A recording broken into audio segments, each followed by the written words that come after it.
that Larry was crowned king by David. From what I was told by the elders, is the supreme gangsters made crown Larry a king. Larry was already king before that merger.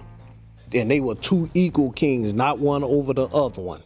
Two equal kings, including the fact that they said that Larry Hoover was a stone in the beginning. Now, this is what the elders told me. Yeah, this is one of the discrepancies that's been brought up, that he said that Larry was a stone, ambassador for the stone. Now, again, the discrepancy was people saying that Mr. Hoover was a stone. Now, what I've been told by the elders was totally different. I was told by the elders that he was never a stone, that he did consider it. He did admire Jeff Ford's organization, but that he declined it. Now, that's what I was told. And this is the elders of the original Supreme Gangsters. Well, I know for a fact Ike Taylor said that didn't happen. I believe it, and I believe what Ike said. OG, two letters that define respect.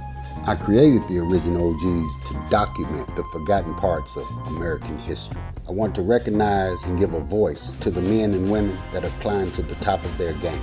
The men and women this marquee have been authenticated as original OGs. Welcome to my world, a world of the originals, the unique. Welcome to the original OGs. Welcome back to the original OGs, and I'm your host, OG Mr. Rick. Once again, this is where we take the American journey, and there can be no journey in America without a black journey. Believe that. Hey, you know, we're here again with my man, Darrin Lyles. We're gonna take a quick journey with you guys, and we're gonna chop it up about a few things. I think there are some things that you wanted to express, and we want to give you the opportunity to do that.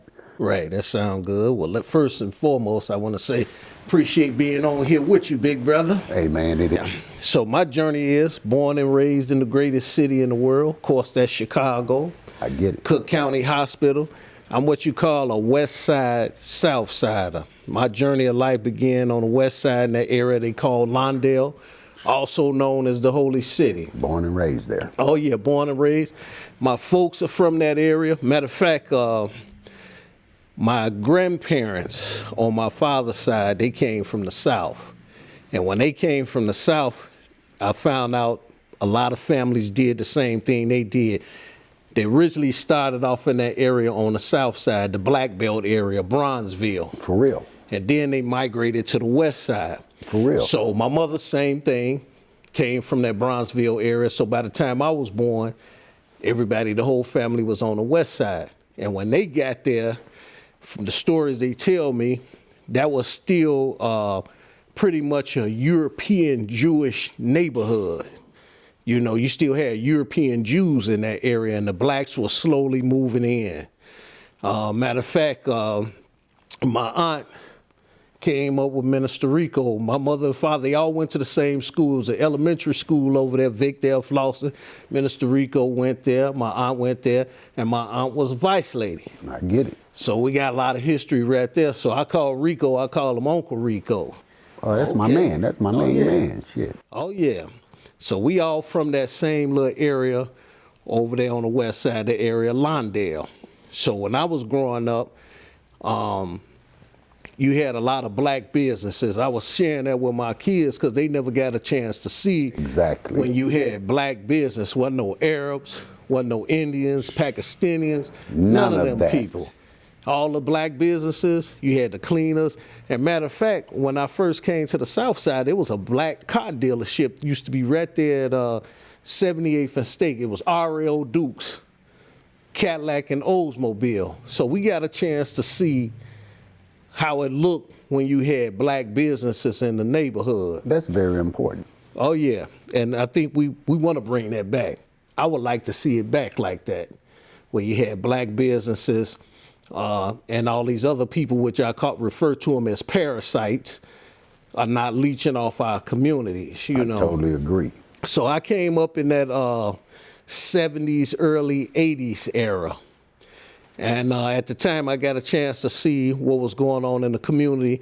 they had this big thing called urban renewal, where they was buying up, where they was taking a lot of property and moving families out, and it stayed vacant for a long time. The wrong form of renewal. Oh yeah, it was the wrong form, because the area, the block that we originally stayed on, 3443 West 12th Place, on the south side of the street, it stayed vacant for years, all the way up until I think about like 2000. Wow. And we talking the early 70s. No, so I get it was it. a lot of things going on at that time.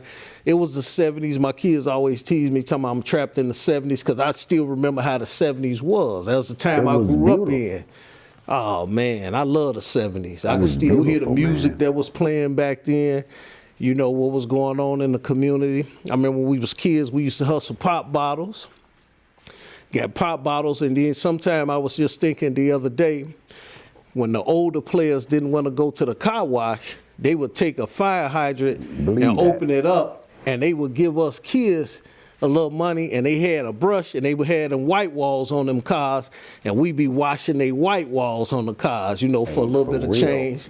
And that was that era that was changing from the I'm black and I'm proud to the Superfly era. It was changing, you know. So back then, I could still see them cars, the deuce and the quarters with the white walls, the lightning drags on the back.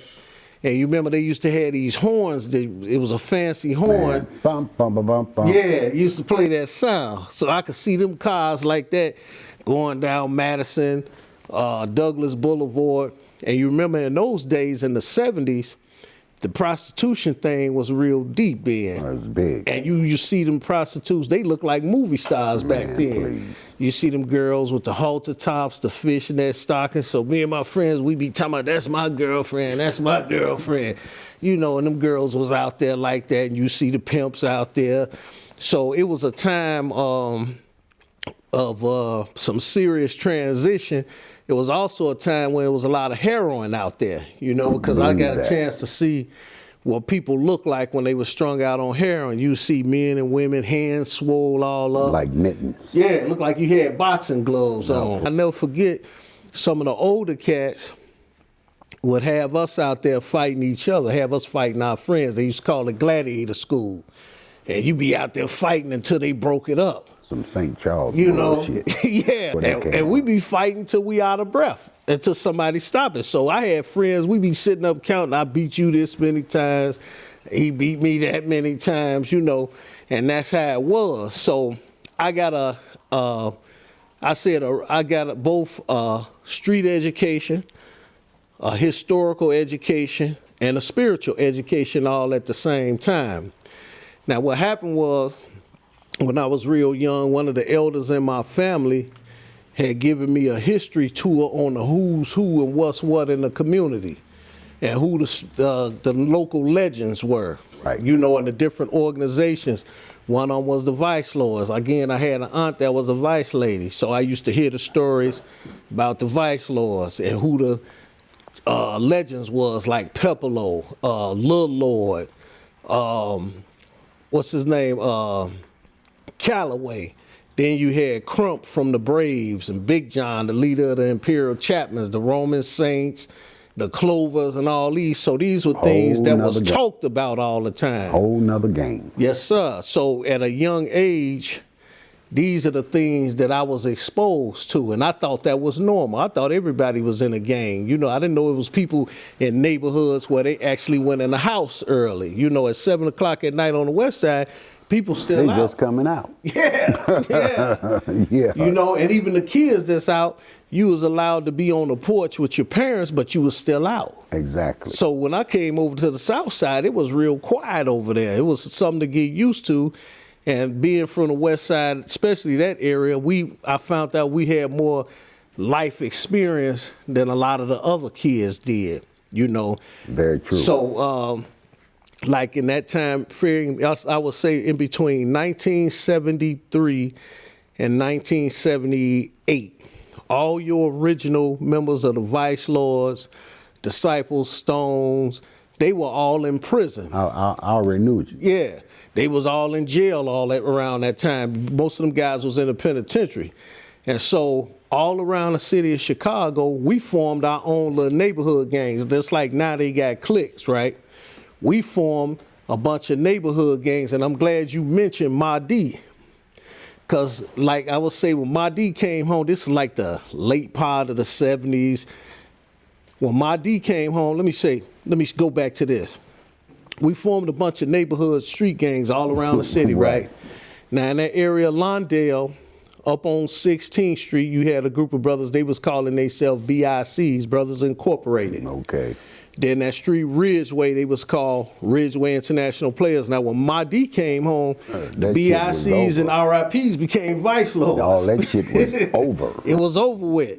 So that time frame in between go back to 1976 or 78, all these cats was coming home from the penitentiary, because a lot of people, when they think about the history of the Disciples, Stones, or Vice Lords, they think it played through from the time it was born all the way up to now, and there was a gap in between there. Like I said, we formed all them little neighborhood gangs. You had a group over in that area on the south side called the Kingston Raiders and the Kingston Killers, in that area that's called Terrortown. So when the guys came back, they became Stones and Vice Lords. You had that white building where we was talking about, them brothers Kenny Bowie and them, they was the white building boys. They became Stones. So I got a chance to see a lot of things transition from that time period. Right. So I was a part of that early 80s, late 70s, early 80s group. I was a High Supreme Gangster Disciples. When I joined the Black Gangster Disciple Nation, it was different branches inside of it. We was all up under King Hoover. Stop for a minute. Go ahead, Mr. Ray. You said you were a High Supreme Gangster Disciple? Yes, sir. How'd that happen? This is how this was. Now, you remember, you are the Supreme Gangsters. Right. That was the original branch, but a lot of people get High Supreme and Supreme Gangster mixed up. Exactly. Supreme Gangster, that was the original branch. Right. High Supreme was a branch of the Supreme Gangsters, but when the Supreme Gangsters became Gangster Disciples, actually everything after 69 supposed to had D on the back of it. So even though we would say High Supreme Gangster, it was actually High Supreme Gangster Disciple, and the old man will remind us of that. Okay. You know, so it was High Supreme Gangster Disciple, even though collectively we were all Black Gangster Disciples. You had different branches. You had High Supreme Gangster Disciples. You had Outlaw Gangsters, Don U.S. from 95th. You had Don Smokey from Cabrini Green. You had Insane Gangster Disciples. You had Boss Pimps. You had Sircons, but we were all Black Gangster Disciples. And that time period, you know, from the late 70s to the early 80s, we referred to Larry Hoover as King Hoover. It wasn't until 1981 that we started calling him the chairman. In 1981, we started referring to him as a chairman because he was transitioning to something different. It would eventually Growth and development. Growth and development. But that was the early stages of it. And you know, at the time, there was no board. We had a group of men who governed the organization were called Dons. Smokey was the Don of Insanes, but he was the Don of Dons of the whole Black Gangster Disciple Nation. We had Dons, Generals, and First Cs. So by 1984, that's when Mr. Hoover tell us ain't gonna be no more branches inside this organization. It's just Gangster Disciple. Ain't no High Supremes, Boss Pimps, Sircons, none of that. It's just Gangster Disciple, and later it became Growth and Development. So I got a chance to see a lot of things change. Then with the stuff that was going on, let's say in I think it was 1986, Fluky Stokes got killed. Now, you remember before that, we didn't have no crack. Right. You know, we ain't had no crack in Chicago. It's like in 1987, that's when we started getting the crack. And that's when, you know, guys, I'll never forget.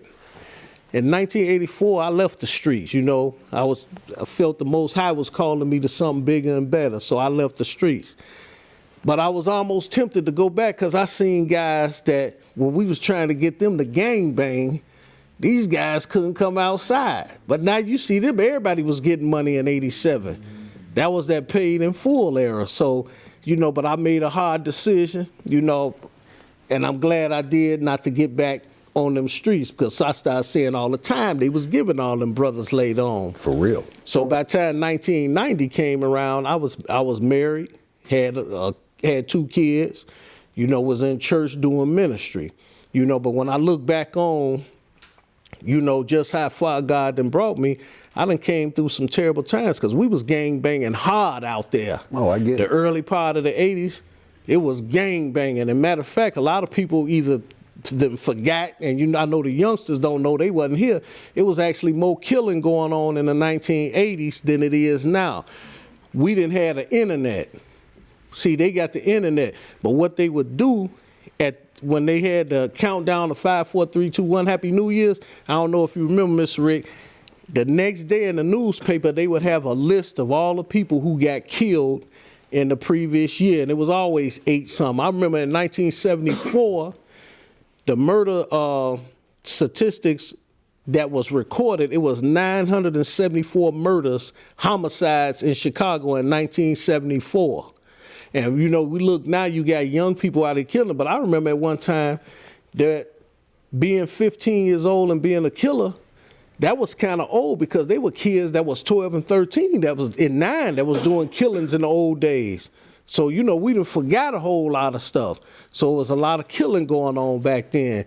But, you know, gangs were more structured. It wasn't a war, no national war between the gangster disciples and the black disciples until that money came on the scene. Because most of us that joined the Disciple Nation in the late 70s, we didn't care nothing about that split that had took place back in the early 70s and then not in 78 either. I get it. You know, and I can still remember that was a time when we had a lot of neighborhood shows. You had the Chicago, the McVickers, the Oriental, the State Lake, you know. All in one area. Yeah, all downtown. And we used to dress up on Easter. It'd be thousands, hundreds of us coming from the South Side, going down to them shows. Everybody was down there. You seen buses and trains used to be packed out. But one thing about downtown, there wasn't no shooting down there because that was off limit. But it was a time, you know, and I tell young people, you know, when I give my testimony, I always apologize for, you know, when I was young, we kept that narrative going that another person was the opposition. And back then, you had people that were getting killed and beat over wearing the wrong colors. You got the wrong style on. You got your hat to the wrong side. In 1982, me and some friends, we went over to one of my guys' grandmother's house, and just that day we wasn't gapping, right? Right. So we over on 86, I believe it was 86 in Aberdeen, but right there on the corner of 87th and Vincennes, it was a lounge right there, right? So we go in there, it's probably about 7 or 8 of us, some girls. We go in there to wait on a bus, right? Now we go in there, it's all brothers in there, right? Right. So we come in there, 6-point stars on. I think I had about 6 earrings in my ear, hats to the right. And these guys like, man, what's up with these hats? All these hats to the right. Y'all got to straighten them hats up. Up in here. Yeah, and look, and the whole lounge stopped because there was a pool table in there. And I can't remember how many people was in there, but it's like when we came in, everything stopped. So we get to arguing with them guys, and we tell them, look, we House Supremes, not House of Queens. We don't straighten our hats up from nobody. And then I just had that feeling that this wasn't over either, right? Hey, they ain't going. I had a feeling. I said, man, this ain't over with. They ain't going. Right. So the bus come, right? We get on the bus. I get on the bus, everybody get on. I know this ain't over. So I look out the window, right? Now, these ain't no youngsters. These some older brothers, and they dress nice, too. Brothers had nice clothes on, nice coats and everything. And I'll never forget, you know, in the wintertime, put wax on your car when that cold hair, it looks real good. Man, these brothers got in this, that car looked like it was brand new. This was 1982, so it looked like a brand new white photo Olds 98, right? When I saw that car, I looked out the bus window, that car was following the bus, right? So we get to the Dan Ram, the guy that was driving parked the car in the bus stop, right? Right. Two of them got out. One stood at the top of the steps and the other one stood at the bottom. So I said, nah, man, these guys ain't following. I know they gapping.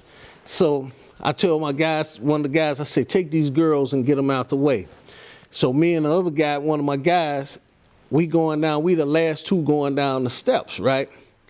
Soon as we get to the bottom of the step, the guy that was standing down there by the phone grabbed my buddy and put a gun to his head. Now, you know, we young and foolish. I said, we gonna split these bullets. You know, because Yeah, we right. had a law in the Black Gangster Disciple Nation that said, I will sacrifice my life for our nation's cause. He turned around and shot me first and then shot him. And then go back up the steps, right? Right. So I didn't feel none at first. I say, man, I know this guy was too close for me to have been and missed, right? Right. So it's a train coming. It was going toward 95th. We jump on the train, go to 95th. We get off at 95th and try to catch the train coming back because we got to get to the hospital. Now, my boy, he didn't open up his coat and he got shot right under the heart. Yeah, it's all up on, it's spreading on his shirt, right? I get on the train, I lose my eyesight, you know. I can't see nothing. So I'm asking the guys, I'm like, man, folks, is my eyes open? They say, your eyes wide open. So when we get to 63rd, I could see again, and we end up going to St. Bernard Hospital. So, you know, it was a time when I look back on that, I'm real thankful for how, you know, far God then brought me. Right. You know, since that time, you know, I've been in ministry. I'm an author. You know, we do community outreach, you know. Ain't had no problems with none of my kids. Right. You know, so we can start talking to these kids and give them a taste of reality, because some of the stuff that they doing out here now, like when I look at who are these people, Vlad and all of these other white podcasts, they setting these guys up. You know, they go on there and they talking about who they sliding on, but you ain't sliding on no brothers. You ain't sliding on nobody but brothers. You know, and we got to stop glorifying that, you know. And when I think about it, these guys are instigating that, because I notice all the questions that they asking them. Man, who did so-and-so kill who? Who's this guy's a killer? And that's all they talking about. But see, they don't realize that when they go on these shows, these people are documenting these. The institutions are documenting these. Colleges, they documenting it. It's going to law enforcement. That's why it's easy for a white police officer to kill a black man, because it's already documented that, like Delvin always say, that you a menace to society. So it looks justifiable because we hear how y'all talk about bragging and killing each other, the music they listen to. You know, they killing each other now. The music they make. Yeah, that they making. See, and when I talk to the young guys, they always say, well, that's the way it is. But see, it don't have to be like that. You can change that when you change your mind, you know. I don't think we created that. Well, we know who's behind it. But, you know, I always say this. If somebody puts something out, that don't mean you got to pick it up. You know, you still got a decision to make, you know. And we don't like to make the hard decisions. You know, the thing, you know, chiming on what you're saying, when you're bombarded with a thing, you know what I'm saying? If it's heard so much, it can become second nature. Yeah. So, you know, I feel like they're bombarding young people with that, and they're buying into it. And we are a people of exaggeration. We get involved in something, we take it the whole 9 yards. So when it comes to drill, you know, we buy into that and we take it to the extreme. And it has become a very infectious situation in our communities. And it's something that we really need to look at, and we need to say to young people that are involved in that in 20 years, in 30 years, you're not going to be thinking anything like that. But you would have created an environment that's so poisonous that, hey, it's going to come back home, man. Along with that, when we think about it, even with today's current drill rappers, we actually have to go back to the gangster rap too, because before it was drill rap, there was gangster rap. Before gangster rap, you had conscious rap. Conscious rap was something completely different. You know, then we got into the gangster rap era, you know, and then they got into the drill era. So it was a lot of this was seeds that was planted even before they got here. Hey, exaggeration. Yeah. You know, there's nothing that is a public entity that is not directed and guided. You know, this thing that's happening with us and our young people, all this shit is engineered, bro. Oh yeah, it's engineered. No by chance. I need you young people to understand that these people have been manipulating us for a long time. The only thing that changes is the pretty box. But when you open the pretty box, it's the same bullshit. You know, and we have gotten into a space now that this stuff it has become extremely detrimental, man. I mean, you can go to every major city in America, that same mindset. That didn't used to happen. That same mindset is in every major city. You know, we got to take a look at that, because that's killing us. You know, we're not engineering this stuff ourselves. They'll find someone that sounds good, he's talking about something negative, and they'll give him the magnificent deal. You know, we look at our good guys like, and I say good guys just for a term, but we look at brothers like Jay-Z and all of them. What did they start talking about when they were rapping, when they first started? Right. Glorifying the drugs and the killings and the et cetera, et cetera. Right. And then the whole industry got involved. And look where we are now. Right. That's some crazy shit. What other people does that? When I think about what you saying about, no, we not engineering any of this, but I still would like to hold our people accountable for responding to it, because it's still an ultimate decision lie with me. When I look back over my life, I did exactly what I wanted to do, and I knew exactly what I was doing. I didn't care enough at the time. And I think, this is where the problem I have with not holding our people accountable. I believe they engineering all of this stuff. The prisons, the hospitals, the type of music that There's no secret to it. Yeah, that you would even allow to be able to make. You ain't gonna get no record deal talking about nothing positive. But here's the thing, we still have to hold our people accountable. They're gonna have to make a hard decision, because just because they putting guns out there don't mean I gotta pick them up and use them against my brother. Why I can't pick them up and use them against them? I get it. I believe it's a lot of fear there. I believe, I remember growing up, it was kids that wouldn't fight nobody outside, but they would fight the people in their house. They were scared of other people outside. I believe that thing still exists in our communities, because we'll do each other in, but we got everybody else in our neighborhood. We ain't doing them in. No, they get a free pass. Yeah, they get a pass. So I think we need to start holding our young men accountable for the decisions that they making, because it don't have to keep going on, and now they killing each other because somebody dissed you in a song, And like you said, I try not to be so hard, because I remember, like I said, in the late 70s, early 80s, people was getting killed for wearing their hats the wrong way. I remember that like it was this morning. People was being beat, golf clubs, baseball bats, all kind of stuff was going on. And that was over colors, hats, and all kind of stuff. So we have to change the narrative. So I think we need to have that conversation, but we got to call them out on that too, because that's some coward shit. You'll kill your own people, but you won't do nothing to nobody else. Let me ask you this. We're talking about how the industry engineers this thing. Right.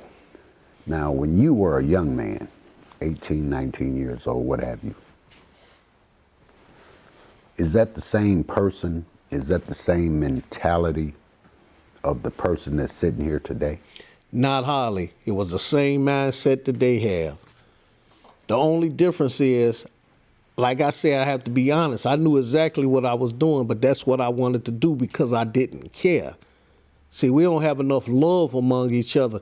I'm a totally different person now, but we didn't care back then. Now, my point is this. Why didn't you care back then? Because it was all about pleasing myself. That's what it was about. And you based that on what information that you were receiving at that time? At the time, it looked glorious, as stupid as it might sound. If you talk to some of these young cats out here, all this killing, a lot of it's for clout. They doing it because it makes you look like you a tough guy. Killing, people feel that killing is like the ultimate way of elevating themselves. If you look at all of them you look at some of the stuff they saying, man, he's a hit. He got 10 bodies. You know, they bragging about how many bodies they got. Now, they don't really know that that's been done before. It's people in times that'll make it look like child's play what they doing. But that's the mindset, though. I get Look it. at all the games. The games is around killing, Grand Theft Auto, movies we watch, even Gladiator. You got slaves in the arena killing each other, and these are people that are not supposed to be violent. So if most people look at their lives, the majority of the population is violent. We like boxing, we like mixed martial arts, we like to see women fighting each other, you know. So it's a violent nature. I get it. And most people, now these guys are willing to go to jail for that.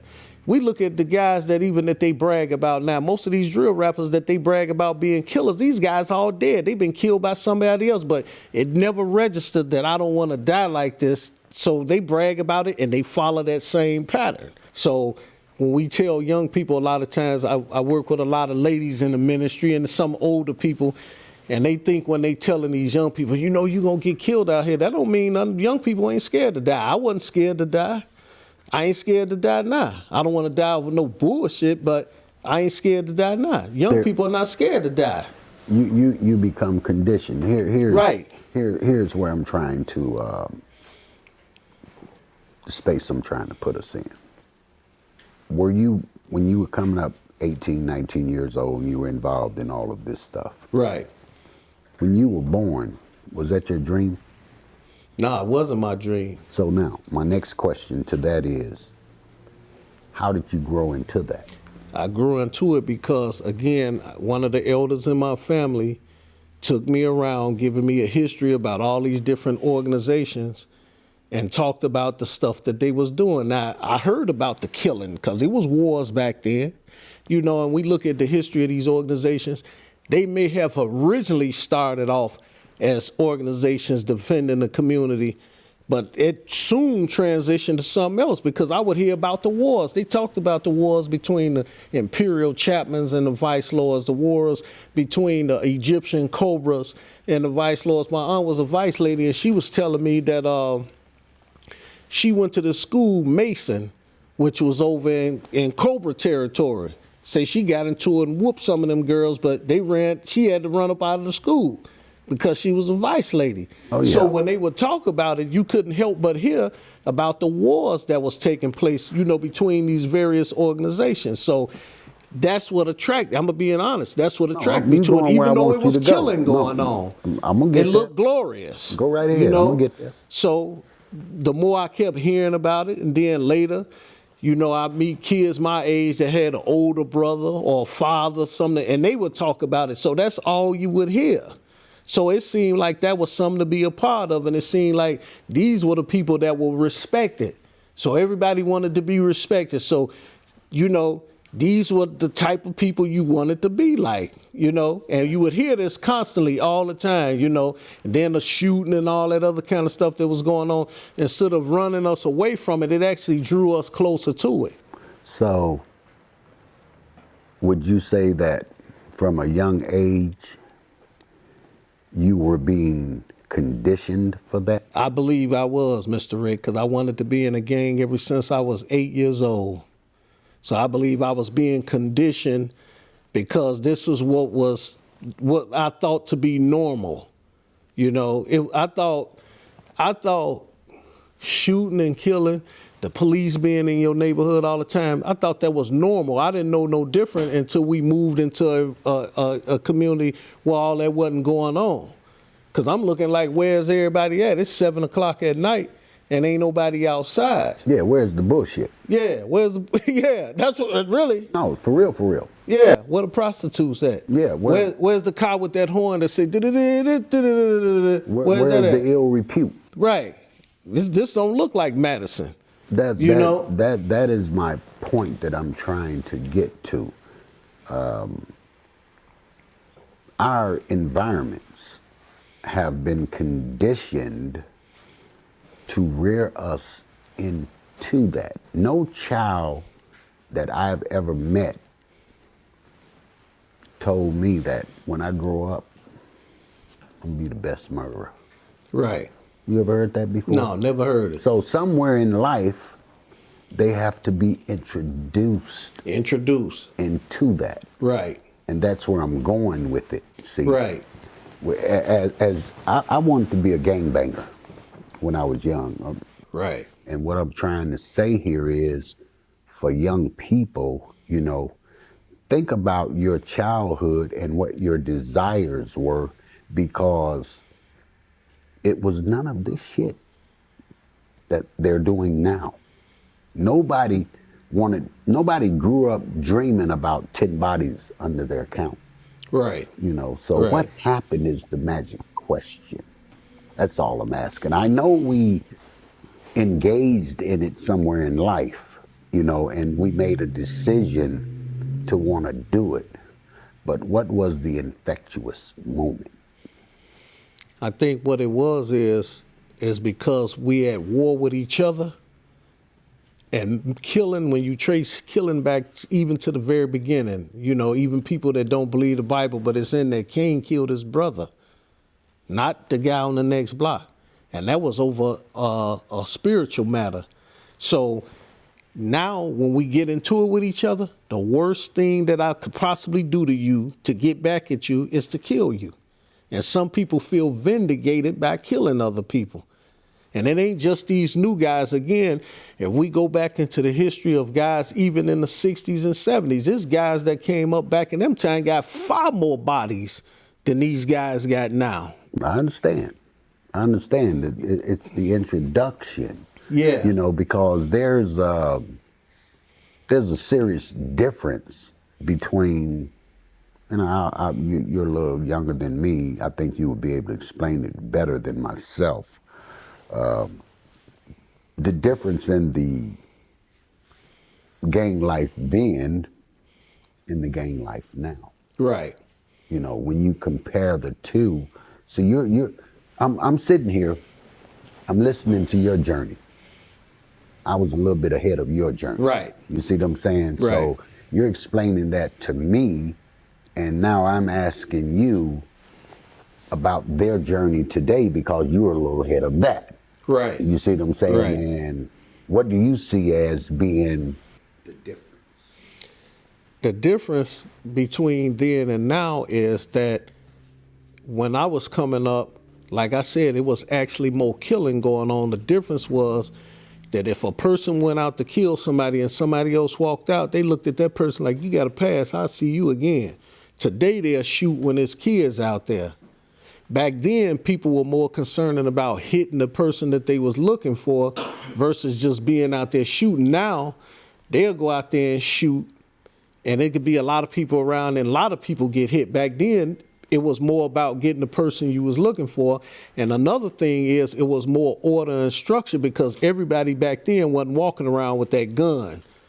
Back then, like now, you had two guys get into an argument in the gas station, somebody up a thing. Back then, somebody get into it in the gas station, it was hold my coat.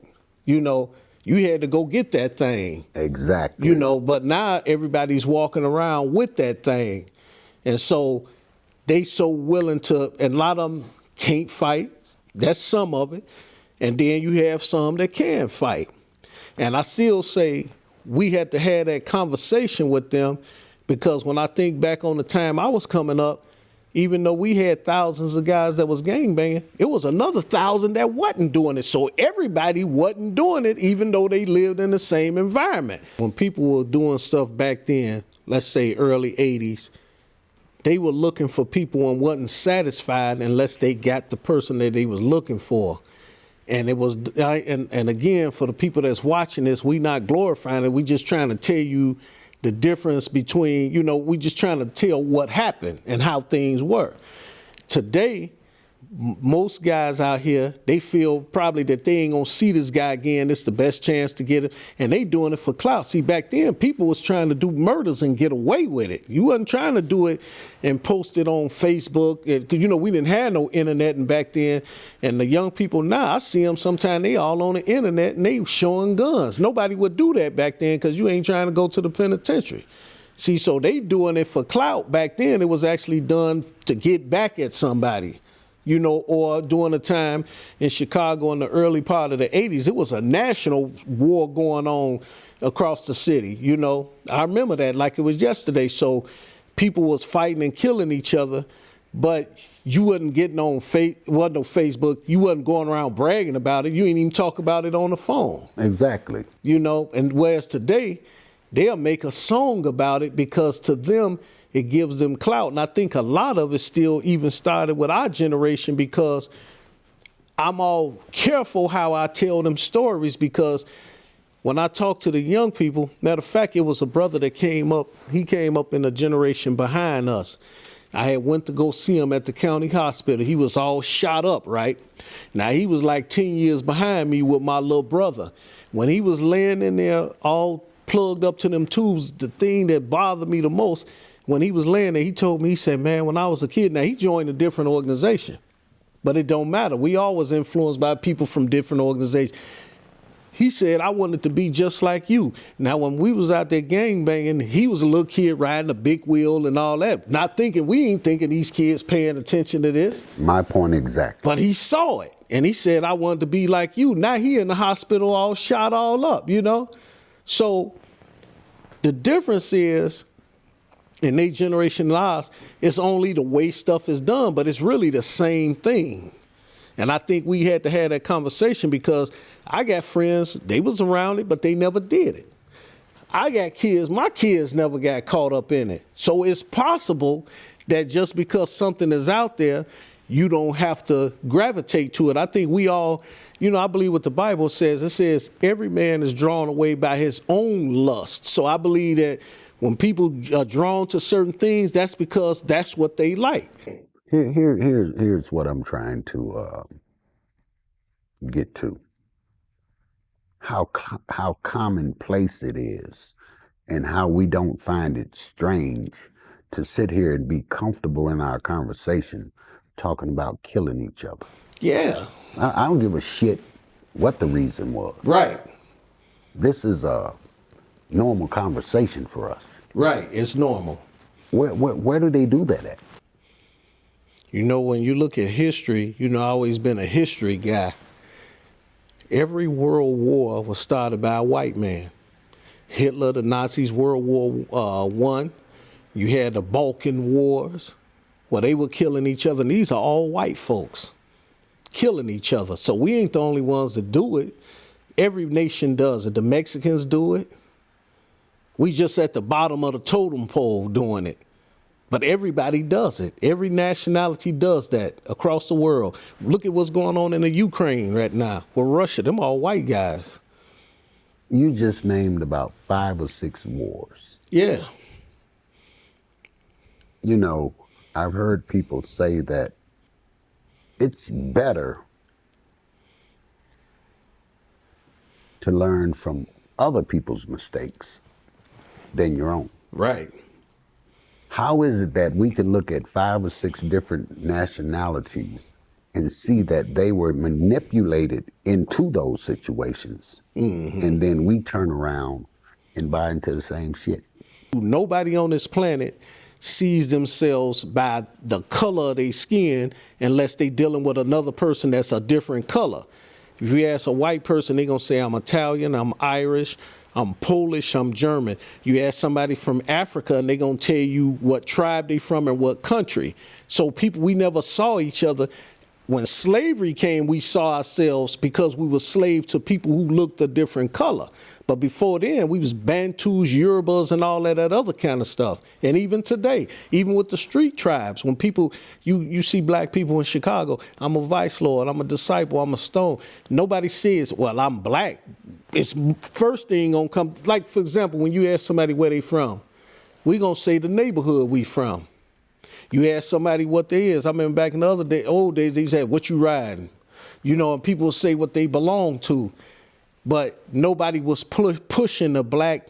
Well, it was people pushing it, but other people, and myself included, we was distracted doing other things because the gangster life seemed glorious. And a lot of it is we wanted to be like other people. How many black people we know that got Italian names?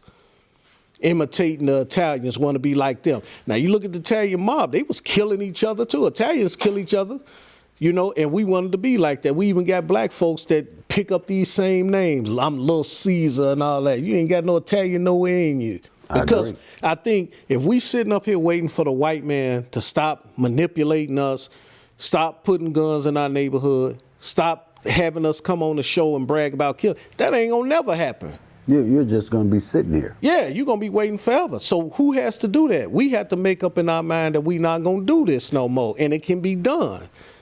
So we have to, you know, one thing I never looked at when we was out there fighting each other, we always looked at certain people as Uncle Toms. We looked at the guy that on the job always going telling the boss that I was late 15 minutes, or I'm over here talking when I'm supposed to be working. We looked at him as the Uncle Tom, because he was always running and telling Mr. Charlie what we doing. But we have to look at black men that's killing each other as the Uncle Tom too. This is what I believe. I believe that we still have black people on the street level as well as in the corporate office that are still scared of white people, but they want to make a name for themselves. But you know there's certain people you're not going to mess with, so you pick the one that you could get away with. Because they fear the white man. When the white man come in our neighborhood, the police, they come in with all that tactical gear on.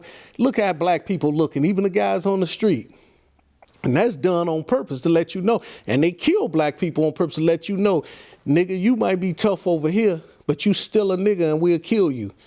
So every now and then you might find a black person that'll cross the line.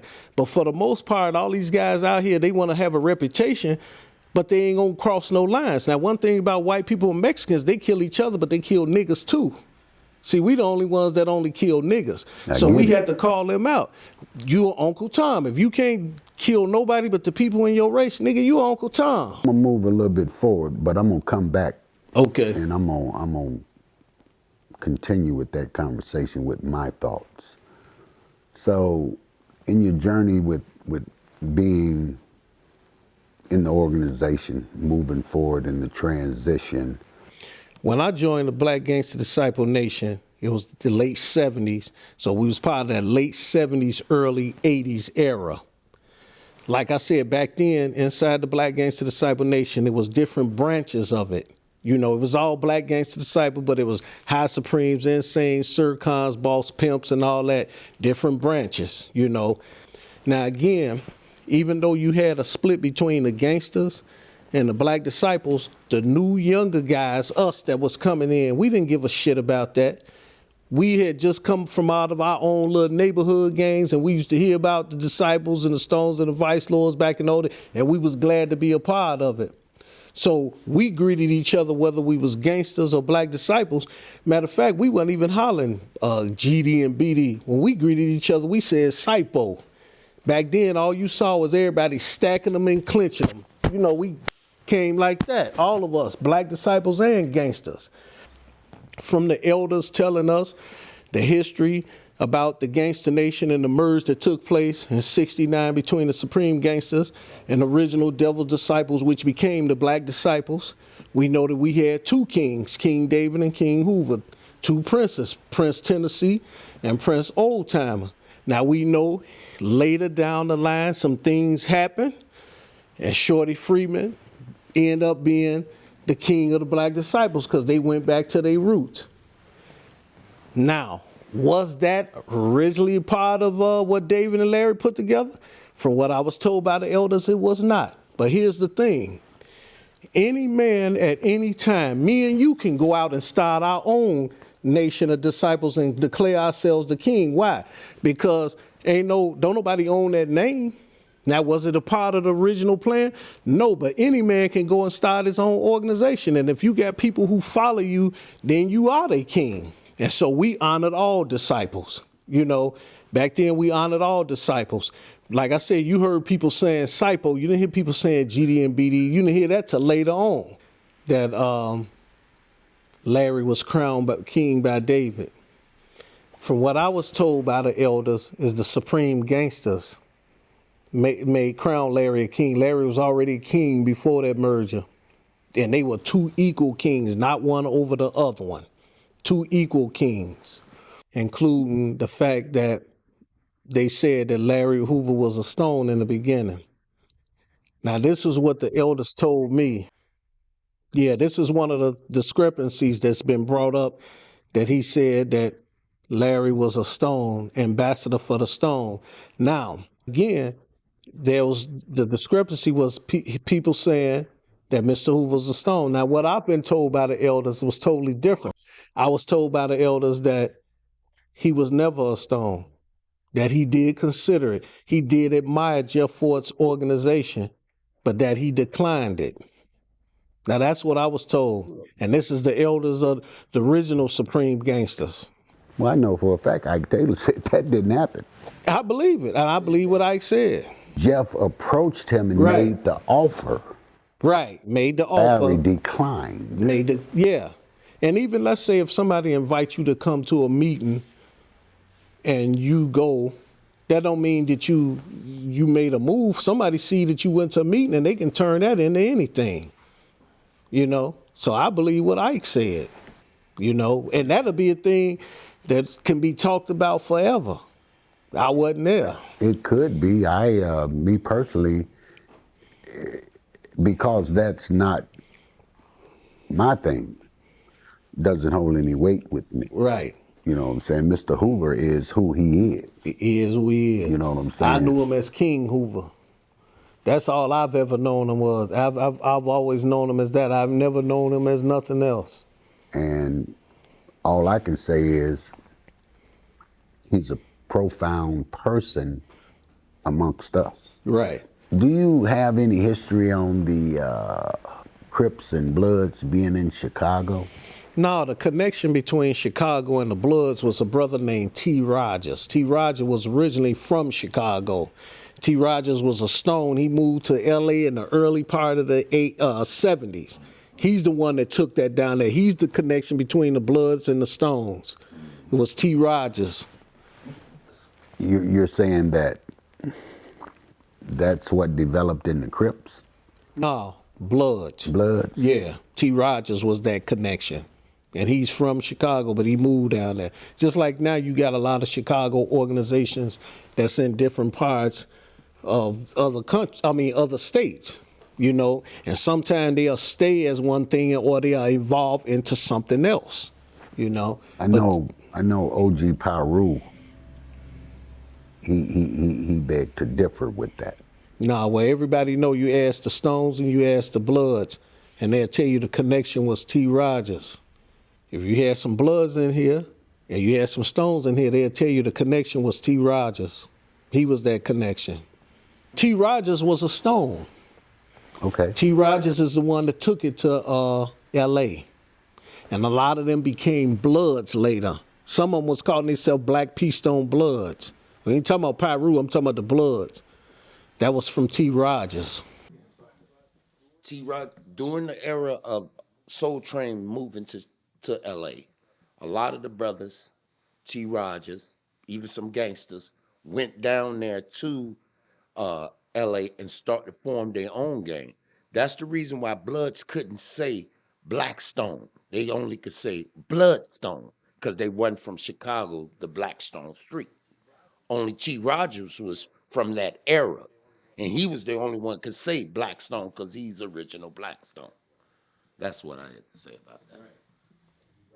I don't disagree with you because I just simply say I don't even know. And the one thing I could say about being here in Chicago is that whether we was disciples, vice lords, or stones, we had access to each other's history because of our family members and friends that was a part of different organizations. Like I say, my aunt came up with Minister Rico. Matter of fact, in 1978, before I actually joined the Disciples, I was actually going to be an El Rukin. Well, I get it. The man that had the most, that I admired, only second to my father, was an El Rukin general named Alan Knox, General Gang. And I remember like it was yesterday. I wanted to be an El Rukin. In 76, when the man, Imam Malik, the man referred to as Jeff Ford, came home and established the El Rukin tribe in 1976. I used to stay around the corner from General Gang. His son was like my little brother. That's who the man I patterned myself off as far as dressing. He was the sharpest man I knew. Always in either Borsalinos or Stratton hats, tailor-made suits, you know, and when he wasn't in the suit, he was sharp. And I'll never forget, I had told him I wanted to be an El Rukin, and he said it like this.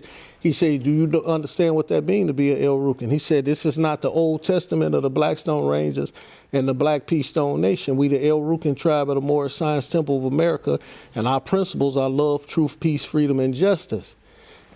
When he started telling me that and explaining things, in my mind, I'm young, I'm like, oh, they done turned into a church group because you couldn't curse.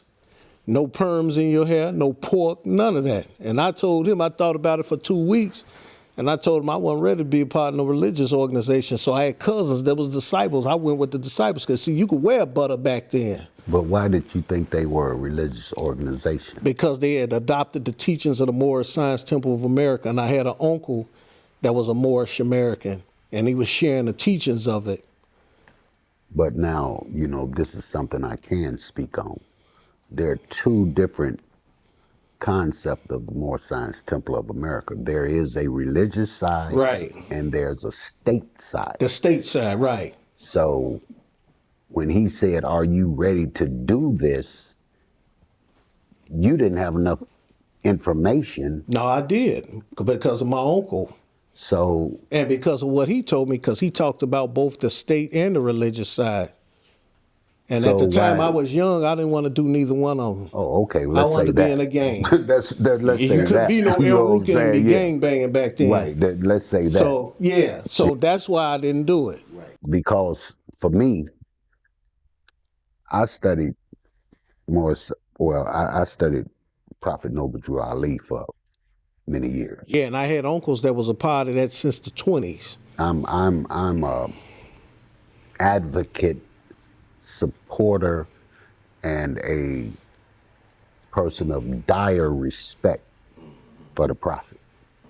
And that's how my family was. You know, because I understood, I didn't come to the Prophet for religion. I already had religion. I came to the Prophet for statehood because he was a master of it. Right. You know, and that's what I wanted to know in order to defend myself. I was already into Islam and had been into Islam for 20 years. Right. But I understood what he was talking about on how to establish freedom. Right, right. How to become a state. How to become a human being. Right. I understood that coming from the Prophet. And that's what I wanted. But you remember what you asked me, Mr. Rick? You said, are you now the person you was when you was younger? No. See, when he said Moorish Science Temple, I knew exactly what he's talking about, and I knew I didn't want to do that. I get it. When he said that we Moorish Americans now, I understood exactly what he was saying. So what I was on back then was not what you was looking for. It was not what I was looking for. You turned both pages and I said, oh no, I'm trying to gangbang. Yeah, I'm trying to gangbang. I ain't trying to do this. Yeah. You know, so and I've been hearing it my whole life, you know. The Prophet Noble Drew Ali, 1913, he's the one that said the points on the stop meant love, truth, peace, freedom, and justice. I had family that was a part of that back in those days. I wasn't totally trying to be a part of none of that. I get it. But I was still close to them. So again, you know, all of us had access to each other's history because of close friends, family members, you know, people that we still close to this day. I just want to make sure that the audience is understanding that the proper respect for the Prophet is here. That's all, you know, because for me, there's no greater human being when it comes to statehood and knowing how to formulate and create statehood. The Prophet was the master. I want to make that clear. My next question, moving on, into present day time, what do you feel is the distinction in weaponry between white folks' weaponry and black folk weaponry?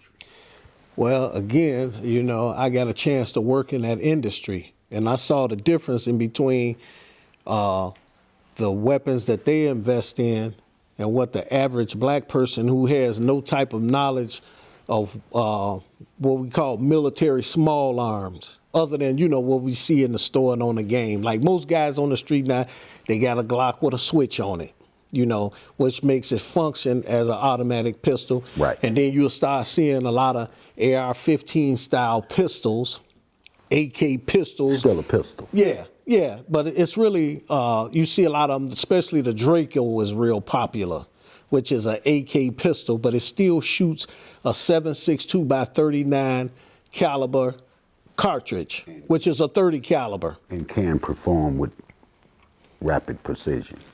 Yeah, if you can trick some stuff out to do it, but most of them, they buy them, they semi-automatic. You know, they putting switches on stuff to make them function as full auto.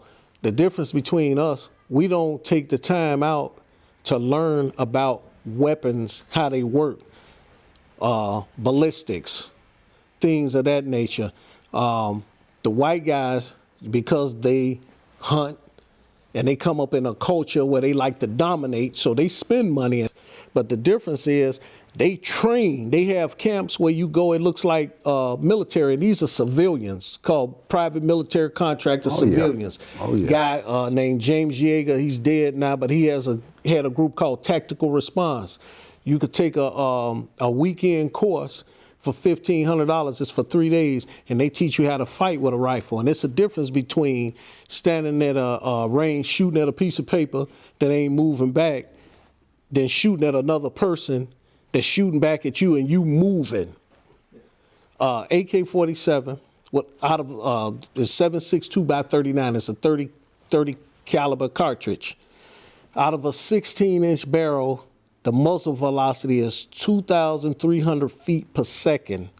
It's 1,500 foot-pounds of kinetic energy. So you got a rifle already with a 16-inch barrel, and you getting that kind of velocity in foot-pounds. Now, most of the guys on the street got them little short ones. It's the short version. It's still a rifle cartridge, but it's called a pistol because it's less than 16 inches, a 12-inch barrel. So you still getting 2,000 feet per second and 1,000 foot-pounds of kinetic energy. So you're getting a lot more muzzle rise because the barrel is so short, it doesn't have that much space to travel. So you got an untrained person that's probably high in their emotions, shooting at somebody else. You fighting against wind and everything else. You ain't been properly trained, and that's why you got all these innocent people getting killed. Now, if you notice, when those white boys go and shoot up a school, because they shoot schools up. Now, they talk about us for shooting each other, but we don't go to schools intentionally and shoot up kids. Normally when black kids get caught out here, that's normally an accident, as bad as it is. Right. But they go and intentionally shoot up schools. But you notice they have accuracy, and they have almost like a 98% kill rate because they've been trained with those guns. You know, we don't train with weapons like that because we see it as just like a novelty thing. So you got untrained people, undisciplined, high, don't have no type of knowledge on how weapons work, and they go out here and shoot. So now that's what's making it even worse, because when we was coming up, it was 38s, 380s, and a shotgun was the biggest thing back then. If a human being has a weapon with a short barrel and a human being has a weapon with a longer barrel, what are the advantages? The advantages of a longer barrel is you get more muzzle control. If they show a rifle that's actually being fired with a 16-inch barrel or even a 22-inch barrel, if you put it in front of a camera and slow it down in frames, you'll see that barrel, even though you can't see it moving, that barrel is flexing like this. It's not just standing still. The one with the shorter barrel, you got more recoil and you have less distance. Let's say, for example, let's say me and you got into a shootout. You got the Draco with a 12-inch barrel. I got the AKM with the 16-inch barrel. I can kill you from 300 yards out, and I don't have to put myself in danger to do it. You got to get a little bit closer to me to get better accuracy, because number one, you don't have no butt stock on it. You don't have no optics on it. I can put optics on mine.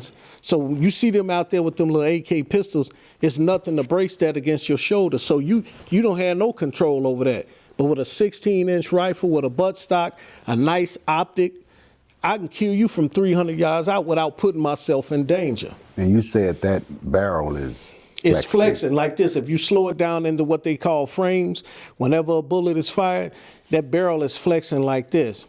So unless you've been properly trained, it'll never be quite as accurate as an AK. And that's why you see a lot of them guys out there with them AKs and they missing and hitting other people unless they up on close on somebody. Totally get it. Now explain to me, you said that barrel is going to fluctuate. Yeah, it's flexing. But now, what about that bullet when it leaves that barrel? Well, most people think that when you pull the trigger on a gun, is that the bullet is just coming straight out like this. But if you could actually see it, what it's doing is it comes out like this, and then it goes like that. You just can't see it. You have to slow it down in the frames. And when it's coming out, it's not just straight, it's turning. That's why if you look on a barrel, it'll say 1 in 9. That's how many times that bullet twists coming out of that barrel.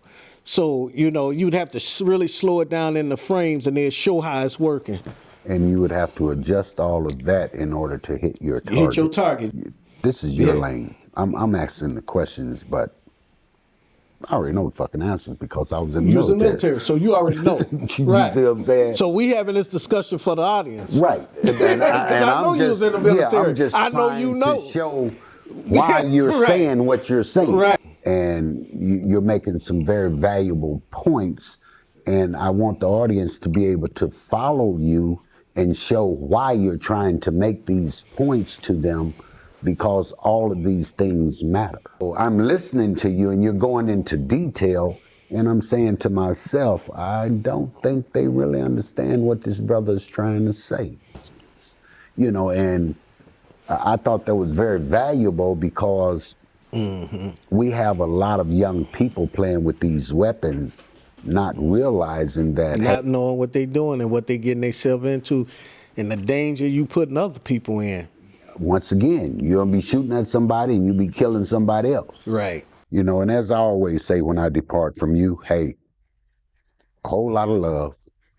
That's it. That's all.